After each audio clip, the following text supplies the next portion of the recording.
Hi everyone, I hope you're all doing well. Today we're going to finish the short story Harrison Bergeron. We left off on Wednesday right at the point where they were beginning to describe the main character, Harrison. So we're going to come back to that today. Before I do that, I want to talk to you a little bit about the work that you completed on Wednesday, the political cartoon, and then the closure question that I asked you at the end of Wednesday's video. Today, we're going to really focus on the main character, Harrison Bergeron, and I want us to think about whether or not he would qualify as your typical dystopian protagonist. And that's going to kind of tie in this idea of satire and irony for us. So let's first start off with the political cartoon that I wanted you to discuss in Wednesday's post. So, a lot of you were mentioning that this particular cartoon is depicting two different sides of the government, how unequal the government really is, and you're absolutely right. But I also wanted you to take a closer look at what this can represent. We know that the Supreme Court is the highest in the court system. If things are not settled or they need to be appealed at the state level, it works its way up until the Supreme Court, and this would be the final decision. The Supreme Court is the one who really makes sure that the Constitution, our rights, are being upheld at all times. And in this particular cartoon, it's saying that the entrance, the main entrance, is closed for security. So it begs to question, is the government unsure of or suspicious of its own people, that it wants to keep that main entrance closed for security reasons? And then we do have the other two sides. We have the corporate entrance, and then we have the everybody else entrance. The doors are different. Everybody else is just one door, and it is closed. It also includes lawyers that are hired to help protect our rights and defend our rights in a court of law. You're also entitled to a lawyer if you cannot afford one. And then you have the corporate entrance. Now, these double doors are open, and you can see a little bit inside. So I wanted you guys to think about what that could mean. Um, yes, there is some sort of inequality being expressed here, but more so, what type of inequality, or inequality concerning what? Because there is a door to enter the Supreme Court, so everyone can get in. It might be a little harder for certain people to get in. So maybe one of the things that this political cartoon is trying to show us is that there might be loopholes. There might be different ways for you to get around the laws or constitution in the United States. So I want us to keep this in mind as we progress throughout the story for Harrison Bergeron, and see how this, again, plays into this idea of satire and the irony that we're going to see in the story. The next thing that I want to briefly talk to you about is that closure question I gave you at the end of Wednesday's lesson. I wanted you to think about that structure, parallelism, which we've talked about a lot in class throughout the year.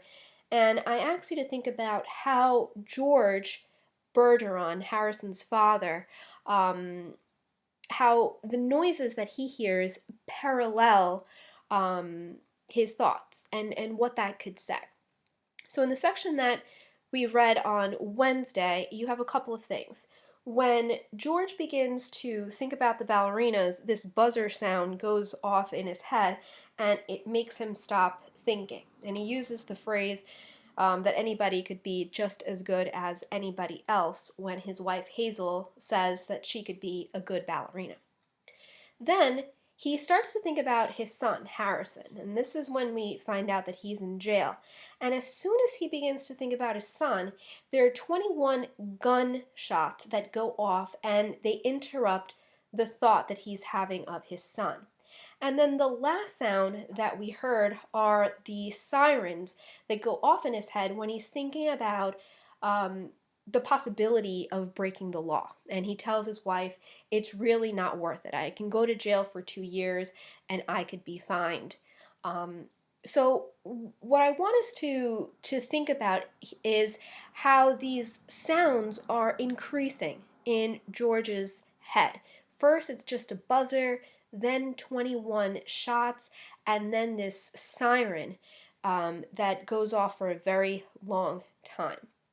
And so, what I want us to see here is the parallelism.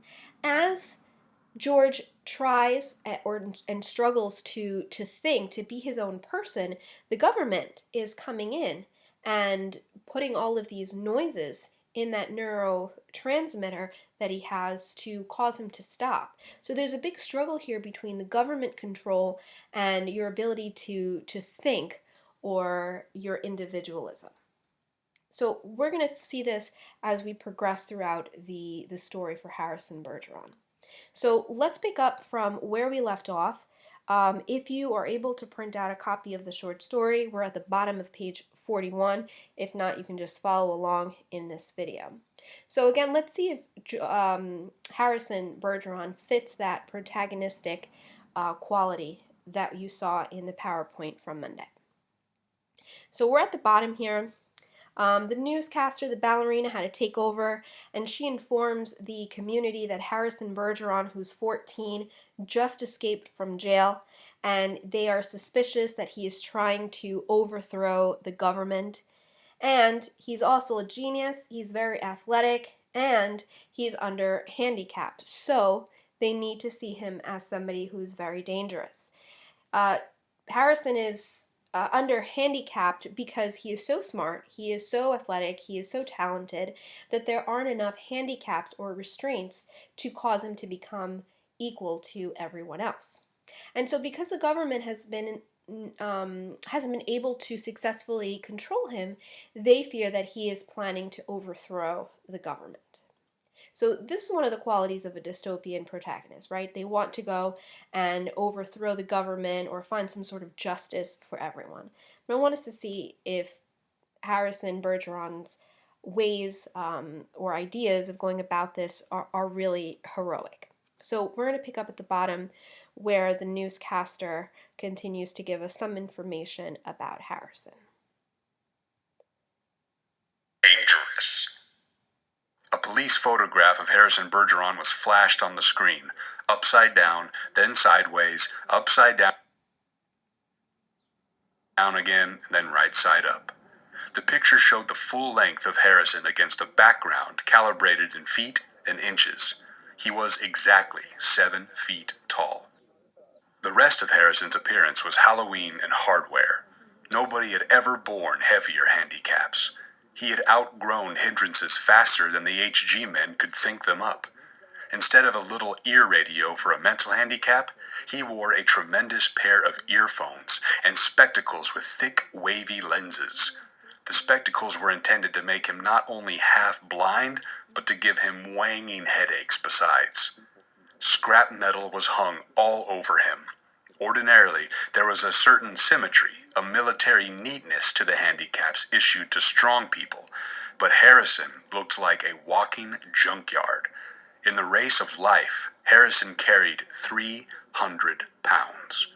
And to offset his good looks, the HG men required that he wear at all times a red rubber ball for a nose, keep his eyebrows shaved off, and cover his even white teeth with black caps at snaggletooth random. Okay, so that kind of gave you a little information as to how Harrison has been handicapped. I want us to kind of go back and see how this has been possible for the government. So notice that he says that he looked almost like he had some sort of Halloween costume. He had a lot of hardware on him. Instead of a little ear radio like his father, he has these tremendous earphones that he has to wear, and he has very, very dark, thick glasses that keep him from having the best eyesight.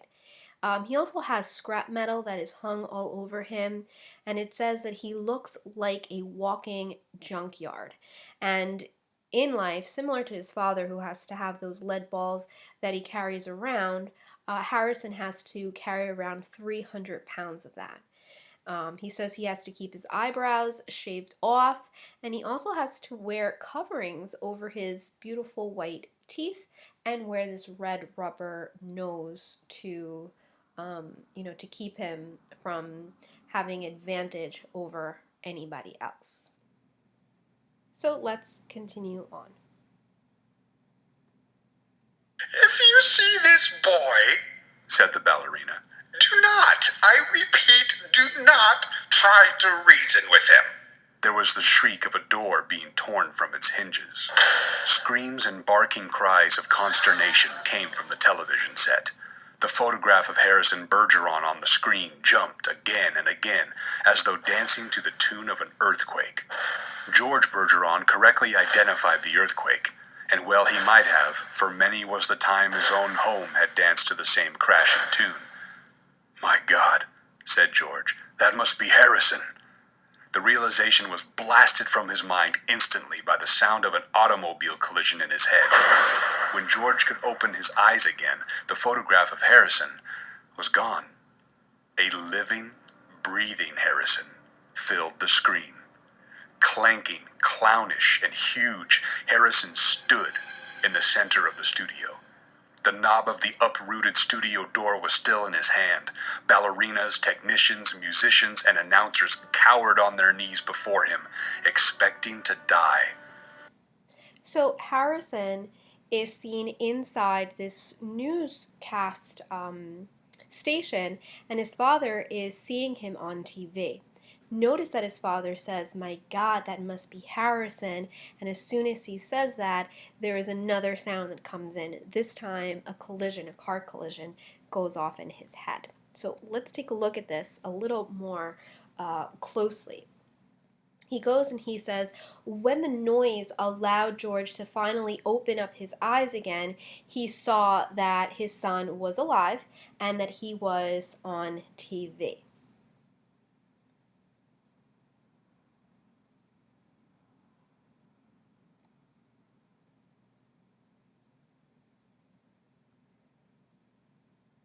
I am the Emperor, cried Harrison. Do you hear? I am the Emperor. Everybody must do what I say at once. He stamped his foot, and the studio shook. Even as I stand here, he bellowed, crippled, hobbled, and sickened, I am a greater ruler than any man who ever lived. Now watch me become what I can become. Harrison tore the straps of his handicap harness like wet tissue paper, tore straps guaranteed to support 5,000 pounds. Harrison's scrap iron handicaps crashed to the floor. Harrison thrust his thumbs under the bar of the padlock that secured his head harness. The bar snapped like celery. Harrison smashed his headphones and spectacles against the wall. He flung away his rubber ball nose, revealed a man that would have awed Thor, the god of thunder. I shall now select my empress, he said, looking down on the cowering people. Let the first woman who dares rise to her feet claim her mate and her throne. So let's stop here for a minute and talk about how Harrison is presented. If you notice, the first thing that he says is that he is an emperor. And he says it twice. I am an emperor. Now, this is important because if we're talking about a dystopian protagonist, the term emperor is important. So I want you to think about what that can mean. Usually, the definition of an emperor is someone who has great power, who's ruling over an entire empire. And he says that everyone must do as he says. He continues on and he says, even as I stand here, he says he's crippled, he's sickened. He says, I am a greater ruler than any man who ever lived. Now watch me become what I can become. And now, again, this is important. So he's trying to go against the government, technically trying to free the people of the oppressive government that they live in.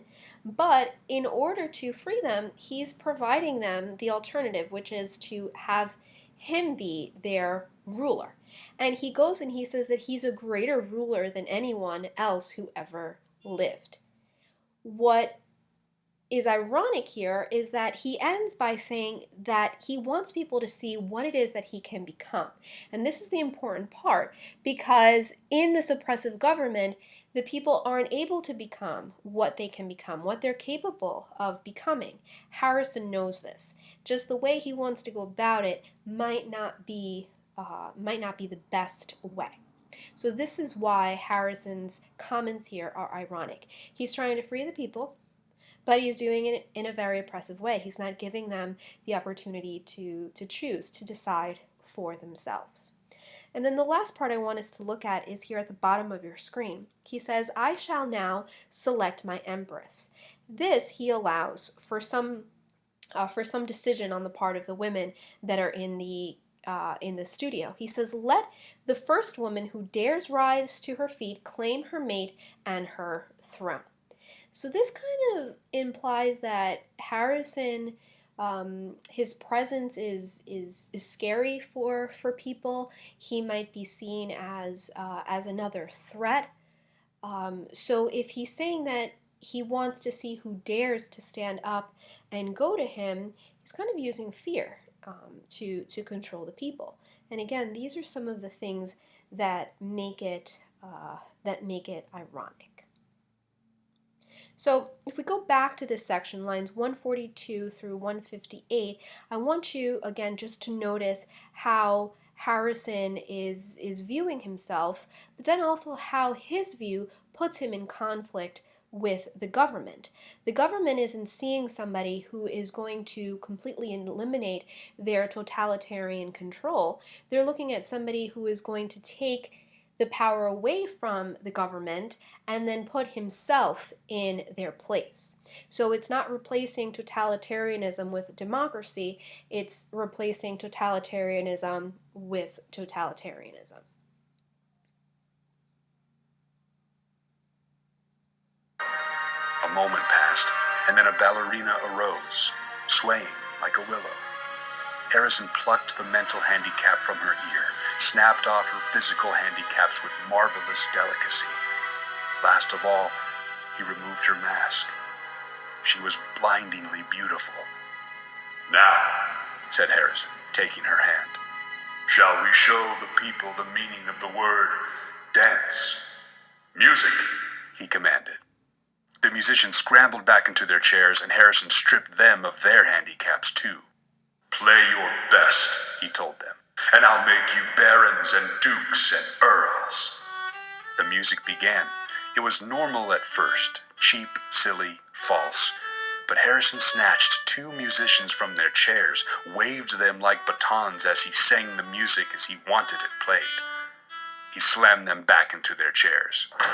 The music began again and was much improved. Okay, so again, let's talk about Harrison Bergeron's tactics for overthrowing the government and quote unquote helping people become free. He uses, or the narrator uses, the term commanded. Harrison commanded the woman, the ballerina who rose up to be his empress, to dance with him. And he says, let's show people the meaning of the word dance. And then he commands everyone to start playing. He's not asking them, he's telling them what to do. And after he goes and he shakes some of those musicians up a little bit and he slams them back into their chair, he goes and he says, or the narrator tells us, that the music is much improved. And just going back, one other thing I wanted to mention is that he tells the musicians to play their best, and whoever is best will be made barons, dukes, and earls. So this is a little interesting as well, because if you're trying to move away from this totalitarian government where everyone is equal, here Harrison is telling the musicians whoever plays the best is going to be rewarded. So now that adds a different element than what the people have been used to in their oppressive government. They have some sort of competition. There's competition, that means that not everybody is equal. And again, this kind of allows then the music to be much improved. So could Harrison's tactics actually be working to create some sort of new ways of thinking in this society? So let's take a look at the last page of the story.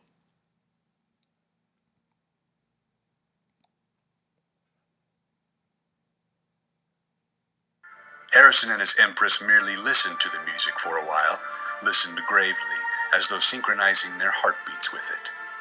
They shifted their weights to their toes. Harrison placed his big hands on the girl's tiny waist, letting her sense the weightlessness that would soon be hers. And then, in an explosion of joy and grace, into the air they sprang. Not only were the laws of the land abandoned, but the law of gravity and the laws of motion as well. They reeled, whirled, swiveled, flounced, capered, gambled, and spun. They leaped like deer on the moon. The studio ceiling was 30 feet high, but each leap brought the dancers nearer to it. It became their obvious intention to kiss the ceiling, and they kissed it. And then, neutralizing gravity with love and pure will, they remained suspended in air inches below the ceiling, and they kissed each other for a long, long time. Okay, so this is supposed to bring some sort of glamour to the story. We have Harrison dancing with his empress, and it takes them a little bit of time to synchronize, to match their timing, but slowly they do that. And the story, the narrator tells us that there was this huge explosion of joy and grace, and then both Harrison and the ballerina, the empress, went flying into the air and were kind of dancing in the air, which is very weird. So we have to ask, what is the meaning of this? Why have Harrison and this empress kind of be dancing in mid-air? In other words, what does this mean?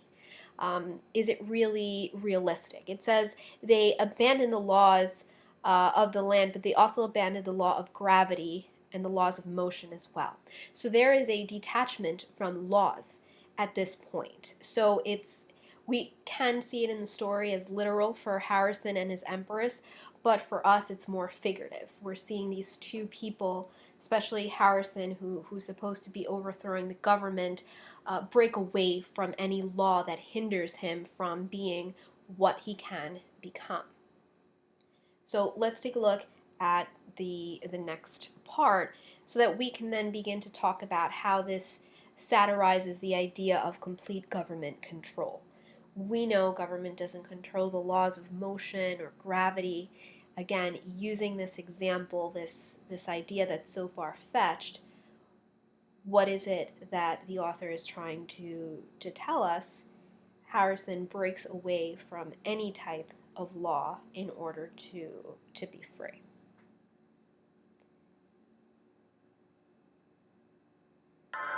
It was then that Diana Moon Glampers, the handicapper general, came into the studio with a double-barreled 10-gauge shotgun. She fired twice, and the Emperor and the Empress were dead before they hit the floor. Diana Moon Glampers loaded the gun again. She aimed it at the musicians and told them they had 10 seconds to get their handicaps back on. It was then that the Bergeron's television tube burned out.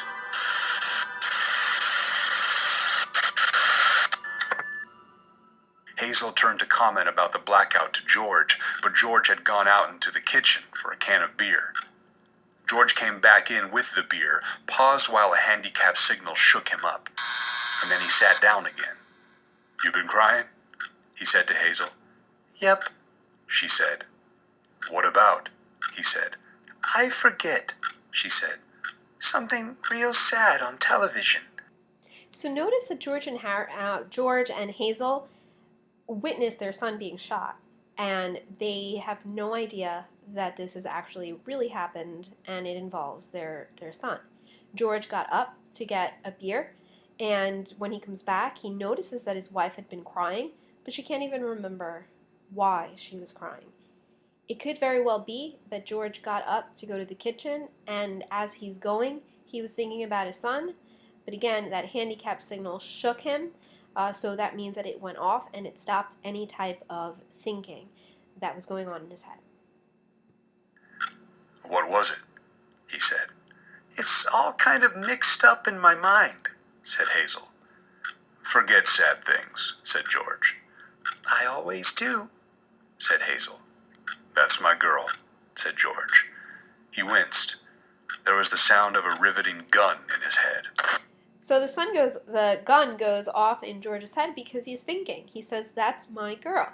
He's proud of Hazel. He's thinking back to some of the things that she's done, and instantly there is that gunshot that causes him to stop. Gee, I could tell that one was a doozy, said Hazel. You can say that again, said George. Gee, said Hazel. I could tell that one was a doozy. So obviously the story ends with Hazel repeating herself, again just poking fun at the idea that they can't really think for themselves. So this brings us to the end of the short story. We're going to recap some of these things in the lesson folder for today.